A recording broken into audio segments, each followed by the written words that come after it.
ఈ నెల 18 లోపు పుష్యమాసం ముగిస్తుంది.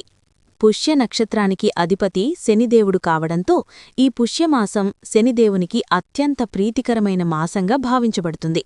శనిదేవుడు స్థిరత్వానికి, భూమి సంబంధిత విషయాలకు కారకుడు కాబట్టి ఈ పుష్యమాసంలో నవగ్రహాలలోని శనిదేవుణ్ణి భక్తితో పూజిస్తే భూములు, భవనాలు కొనుగోలు చేసే యోగం కలుగుతుందని, జాతకంలో ఉన్న దోషాలు కూడా త్వరగా తొలగిపోతాయని విశ్వాసం. అలాగే ఈ కొత్త సంవత్సరమంతా భోగభాగ్యాలతో సుఖసంతోషంగా జీవితం కొనసాగుతుందని నమ్మకం. సొంత ఇల్లు లేదా భూములు కొనాలనుకునేవారు ఈ పుష్యమాసంలో ఏ దేవాలయాలకు వెళ్లాలి, ఎలాంటి పరిహారాలను పాటించాలి అనే విషయాలను ఇప్పుడు మనం ఈ వీడియో ద్వారా తెలుసుకుందాం. మన జాతకంలో శని అనుకూలంగా ఉన్నప్పుడే భూములు, భవనాలు మరియు వాహనయోగం కలుగుతుంది. కాబట్టి ఈ పుష్యమాసంలో శనిదేవుణ్ణి పూజించడం వల్ల మీ జాతకంలో శని బలపడుతూ గృహ నిర్మాణంలో ఉన్న అడ్డంకులన్నీ తొలగిపోతాయి. ఎవరైతే సొంత ఇల్లు కట్టుకోవాలని లేదా భూములు కొనాలని ఆశతో ఉన్నారో అలాంటివారు ఈ పుష్యమాసంలో వీలైనంత ఎక్కువగా శివాలయానికి వెళ్లి అక్కడున్న నవగ్రహాలకు ప్రదర్శనాలు చేసి నవగ్రహాలలోని శనిదేవుని ముందు నువ్వుల నూనెతో దీపం వెలిగించాలి. ఇలా చేస్తే అతి త్వరలోనే సొంత ఇల్లు కట్టుకునే యోగం కలుగుతుంది. అలాగే శివాలయం వద్ద ఉన్న పేదలకు పెరుగన్నం దానం చేయండి. దీనివల్ల అదృష్టం, ఐశ్వర్యం వెంటనే కలిసివచ్చి గృహప్రవేశయోగం ఏర్పడుతుంది. మనలో చాలామందికి అవసరమైన ధనం చేతిలో లేక ఇల్లు కట్టుకునే అవకాశం ఉండదు. అలాంటివారు ప్రస్తుతం నివసిస్తున్న ఇంట్లో నైరుతి మూలలో ఒక ఇనుప మేకును పెట్టుకోవాలి. ఇలా చేయడం ద్వారా ఇల్లు నిర్మించేందుకు అవసరమైన ధనం క్రమంగా చేతికొచ్చి అతి త్వరలోనే సొంత ఇల్లు కట్టుకునే అదృష్టం కలుగుతుందని నమ్మకం. అదేవిధంగా సొంతింటి యోగం కోసం శ్రీవల్లి, దేవసేన సమేత సుబ్రహ్మణ్యస్వామి దేవాలయానికి వెళ్లడం అత్యంత శ్రేష్టమైనదిగా భావిస్తారు. శనిదేవుడు గృహ నిర్మాణానికి కారకుడైనా ఆ భూమి మీకు దక్కేలా అనుగ్రహించే సుబ్రహ్మణ్యస్వామియే అని విశ్వాసం. అందుకే ఈ పుష్యమాసంలో వచ్చే శనివారం లేదా మంగళవారం నాడు సుబ్రహ్మణ్యస్వామి దేవాలయానికి వెళ్లి స్వామివారిని దర్శించుకుంటే గృహయోగం, భూములు కొనుగోలు చేసే యోగం మరియు కనకయోగం కలిసివచ్చాయి. అలాగే సుబ్రహ్మణ్యస్వామి ఆలయంలో కూర్చొని సుబ్రహ్మణ్య అష్టకం చదివితే అప్పులు, బాధలు తొలగిపోయి ఇల్లు కట్టుకునే ఆర్థిక శక్తి లభిస్తుంది. స్వామివారికి ఎర్రటి గన్నేరు పూలు లేదా ఎర్రటి గులాబీ పువ్వులతో అర్చన చేయించుకుంటే సంవత్సరం తిరక్కుండానే ఇంటి నిర్ణయం పూర్తవుతుందని నమ్మకం. ఇక ఆంధ్రప్రదేశ్లోని మోపిదేవి ఆలయం ఎంతో శక్తివంతమైనదిగా ప్రసిద్ధి. సంతానం మరియు గృహయోగం కోరుకునేవారు ఈ పుష్యమాసంలో మోపిదేవి ఆలయాన్ని దర్శించుకోవడం శుభప్రదం. భూమిని ఉద్ధరించిన స్వామి శ్రీ వరాహస్వామి కావడంతో వరాహస్వామి అనుగ్రహం ఉంటే సొంతింటి కల 100% నెరవేరుతుందని విశ్వాసం. కాబట్టి ఈ పుష్యమాసం ముగిసేలోపు ఏదైనా ఒక శనివారం నాడు మీ పూజగదిలో ఉన్న వరాహస్వామి చిత్రపటం ముందు దీపం వెలిగించి పూజ చేయండి. ఖచ్చితంగా గృహయోగం మరియు భూమి కొనుగోలు చేసే యోగం కలుగుతుంది. అన్నిటికన్నా ముఖ్యంగా ఈ పుష్యమాసంలో ప్రతిరోజూ సూర్యుడికి నీటితో అర్ఘ్యం సమర్పించి నమస్కారం చేసుకుని సొంత ఇల్లు లేదా భూమి కొనాలని మీ సంకల్పాన్ని మనసులో ధ్వనించండి. ఈ పుష్యమాసంలో సూర్య నమస్కారం చేస్తూ కోరుకున్న కోరికలు ఖచ్చితంగా నెరవేరుతాయని నమ్మకం. అలాగే ఈ పుష్యమాసం పూర్తయ్యేలోపు తప్పనిసరిగా పేదలకు నల్ల నువ్వులు దానం చేయండి. దీని ద్వారా జాతకంలోని శనిదోషాలు తొలగిపోయి మీ పనులన్నిటిలో విజయం సాధిస్తారు. ఇక అనారోగ్య సమస్యలతో బాధపడేవారు ఈ పుష్యమాసంలో వచ్చే సోమవారం నాడు శివలింగానికి గంగాజలంతో అభిషేకం చేసి నమస్కారం చేసుకుంటే దీర్ఘకాలిక అనారోగ్య సమస్యలన్నీ తొలగిపోయి మంచి ఆరోగ్యం లభిస్తుందని నమ్మకం. అదేవిధంగా ఈ పుష్యమాసంలో వచ్చే ఏదైనా ఒక శనివారం నాడు నవగ్రహాలలోని శనిదేవునికి నువ్వుల నూనెతో అభిషేకం చేయించాలి. ఇలా చేస్తే జాతకంలో ఉన్న ఏలనాటి శని, అష్టమ శని దోషాలన్నీ వెంటనే తొలగిపోయి, అలాగే ఈ పుష్యమాసంలో తప్పనిసరిగా ప్రతి ఒక్కరూ నవగ్రహాలకు 9 ప్రదర్శనాలు చెయ్యాలి.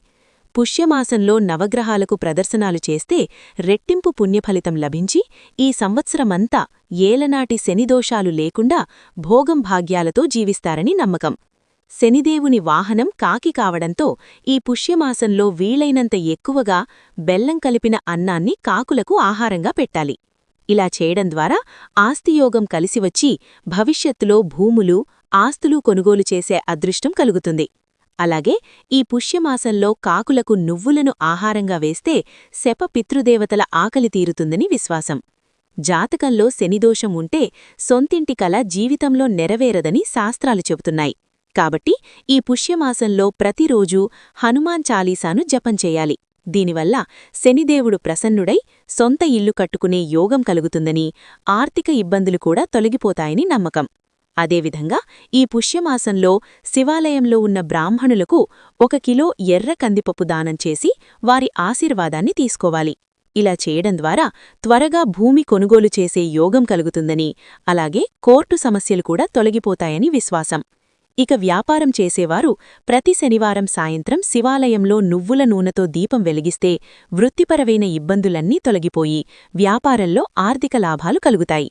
ఇక విపరీతమైన అప్పుల బాధలు, డబ్బు సమస్యలతో బాధపడేవారు ఈ పుష్యయోగంలో ఏదైనా ఒక శనివారం నాడు రావి చెట్టుకు నీళ్లు పోసి నువ్వుల నూనెతో ఒక చిన్న దీపం వెలిగించి రావి చెట్టుకు 7 ప్రదర్శనాలు చేయాలి.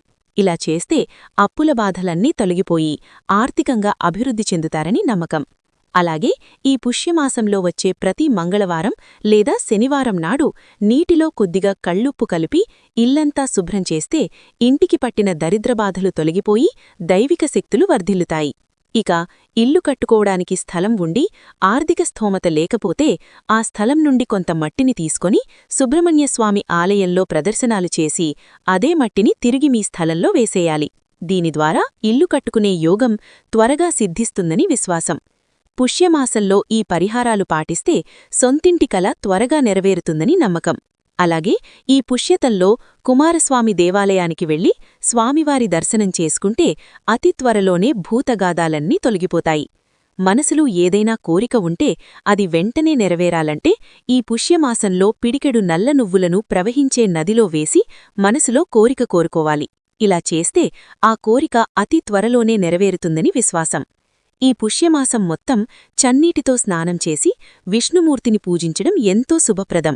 అదేవిధంగా విష్ణు సహస్రనామ పారాయణం మరియు శివరాధన చేయడం ద్వారా జన్మజన్మల పాపాలు తొలగిపోతాయి. ఈ పుష్యమాసంలో నది స్నానం చెయ్యాలని నియమముంది. అయితే నదిలో స్నానం చెయ్యలేనివారు నీటిలో నల్ల నువ్వులు వేసుకుని స్నానం చేస్తే తెలిసి తెలియక చేసిన పాపాలు నశిస్తాయని నమ్మకం. ఇక కటిక పేదరికంతో బాధపడేవారు ప్రతిరోజూ ఉదయం స్నానం చేసి ఇంట్లో ఉత్తరముఖంగా కూర్చొని ఓం కుబేరాయ నమః అనే మంత్రాన్ని 108 సార్లు జపించాలి. కుబేరుని ఆశీర్వాదంతో ఇంట్లో ధనప్రవాహం విపరీతంగా పెరుగుతుందని విశ్వాసం. అలాగే శివదేవునికి ప్రీతికరమైన ఈ పుష్యమాసంలో నల్లచీమలకు పంచదారను ఆహారంగా వెయ్యాలి. ఇలా చేయడం ద్వారా అప్పుల బాధలు త్వరగా తీరిపోతాయని చెబుతారు. ఇక వివాహ ప్రయత్నాలు చేసేవారు ఈ పుష్యమాసంలో వచ్చే ఏదైనా ఒక గురువారం నాడు అరటి చెట్టుకు పసుపు నీళ్లు పోసి పసుపు దారాన్ని కట్టాలి. దీంతో వివాహం కానివారికి వివాహ యోగం కలుగుతుందని నమ్మకం.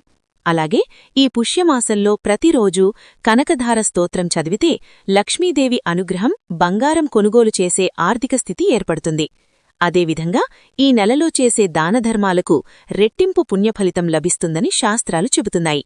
అలాగే శివాలయంలోని బ్రాహ్మణులకు గుమ్మడికాయ దానం చేస్తే దారిద్ర్యబాధలు తొలగిపోయి సకల శుభాలు కలుగుతాయి. ఇక ఈ పుష్యమాసంలో తులసిని ఎక్కువగా పూజించాలి. తులసికోటలో లక్ష్మీదేవితో పాటు 3 దేవతలు నివసిస్తారని పురాణాలు చెబుతున్నాయి. కాబట్టి ప్రతిరోజూ తులసి పూజ చేస్తే జీవితంలో ఏమీ లేని పరిస్థితి నుండి గొప్ప స్థాయికి ఎదుగుతారు. ఈ వీడియోలో చెప్పిన విషయాలన్నీ మా సొంత అభిప్రాయాలు కావు. పండితులు ఉపదేశాల ద్వారా, పురాణాలు, గ్రంథాలు, ధర్మశాస్త్రాలు, పెద్దల మాటలు, భక్తి గ్రంథాల రంగా మేము సేకరించిన సమాచారం మాత్రమే. ఇవన్నీ తప్పనిసరిగా పాటించాలని మేము ఎవరిపైనా కూడా బలవంతం చేయడం లేదు. ప్రతి ఒక్కరి నమ్మకం, విశ్వాసం, ఆచారం వ్యక్తిగతమైనవే. ఎవరి విశ్వాసానికి అనుగుణంగా వారు అనుసరించవచ్చు. చూశారు కదా ఈ వీడియోని. వీడియో గనుక మీకు నచ్చినట్లయితే ఒక లైక్ చేయండి, షేర్ చేయండి, సబ్స్క్రైబ్ చేసుకోండి.